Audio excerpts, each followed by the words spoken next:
नमस्कार साथियों, एक बार फिर से स्वागत है आपका एक महत्वपूर्ण मुद्दे के साथ। और आप लोग हमेशा पूछते रहते हैं कि एक आईएएस अधिकारी या एक आईपीएस अधिकारी बनने के बाद इनिशियल सैलरी कितनी स्टार्ट होगी। देखिए, यहाँ पे सैलरी मैटर नहीं करती, सैलरी से ज़्यादा इम्पोर्टेंट है पोजीशन। जो पोजीशन है वो बहुत बड़ी पोजीशन है, बहुत बड़ी जवाबदारी है, और स्वाभाविक है समय के साथ साथ ये पोजीशन बढ़ती जाती है और सैलरी तो अपने आप ही बढ़ती जाती है।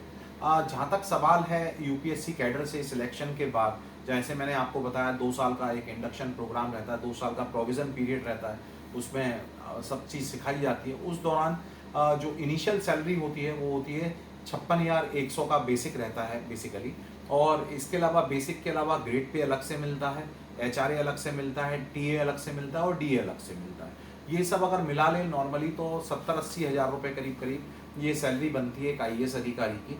क्योंकि ये सैलरी आप कह सकते हैं कि बहुत ज़्यादा नहीं है सैलरी, लेकिन इनिशियल बेसिस पे जब अनुभव नहीं होता और जब वो सिखाया जाता है 2 साल के दौरान, 2 साल में डिफरेंट डिफरेंट डिपार्टमेंट में पोस्टिंग करना। एक मैंने आपको मेरा पुराना वीडियो देखेगा, पूरा इंडक्शन प्रोग्राम होता है, 100 दिन का एक इंडक्शन प्रोग्राम रहता है। सबसे पहले तो सारे कैडर्स को इकट्ठा असेंबल करके मसूरी में होता है ये प्रोग्राम, लाल बहादुर शास्त्री अकेडमी में।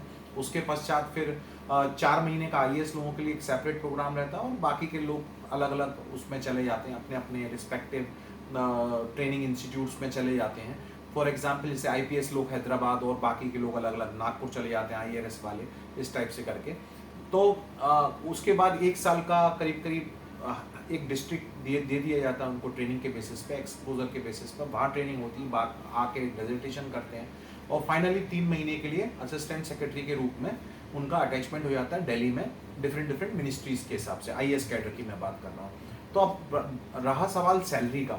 सैलरी स्टार्टिंग में जो 1 से लेकर 2 साल का जो दौर होता है, ये घट बढ़ सकता है। कैसे घट बढ़ सकता है? बेसिक आपका 56,700 56,100 ही रहेगा। इसके अलावा डियरनेस अलाउंस अलग से मिलेगा, मैंने आपको बताया टीए डीए ये सब चीज़ें अलग से मिलती है। तो करीब करीब 70 से 80 हज़ार रुपये आप उनको हाथ में मिलता है। क्योंकि ये जानकारी इसलिए महत्वपूर्ण है क्योंकि आप जिस लक्ष्य की प्राप्ति कर रहे हैं इनिशियली आपको क्या मिलेगा, तो ये आपको पता होना चाहिए। इसके साथ साथ मैं 2 मिनट के लिए आपसे इसके रुतबे पे भी बात करना चाहूँगा। यहाँ सैलरी इसलिए मैटर नहीं करती, आपको भी पता है, क्योंकि ये इतनी बड़ी, भारत की सबसे बड़ी पोस्ट है। एक तरीके से कहा जाए एडमिनिस्ट्रेशन में, तो वो डिस्ट्रिक्ट का मालिक होता है जिला कलेक्टर। और जैसे ही आपकी फाइनली पोस्टिंग होगी आपकी रिस्पेक्टिव डिस्ट्रिक्ट में, स्वाभाविक है इनकम तो फिर अपने आप ऑटोमेटिकली समय के साथ साथ ग्रेड पे और सरकार अपना वेतन आयोग के हिसाब से नेक्स्ट वेतन बढ़ाती ही रहती है। तो स्वाभाविक उसमें इंक्रीमेंट लगते रहते हैं। तो उम्मीद है ये जानकारी आपको समझ में आई होगी। इनिशियली आपको आपके डाउट्स रहते हैं कि कितना मिलेगा मुझे इनिशियली, तो ये डाउट्स को क्लियर करने के मुझे लगा आपको इन्फॉर्मेशन प्रोवाइड करूँ। Thank you so much. उम्मीद है आपको जानकारी अच्छी लगी होगी।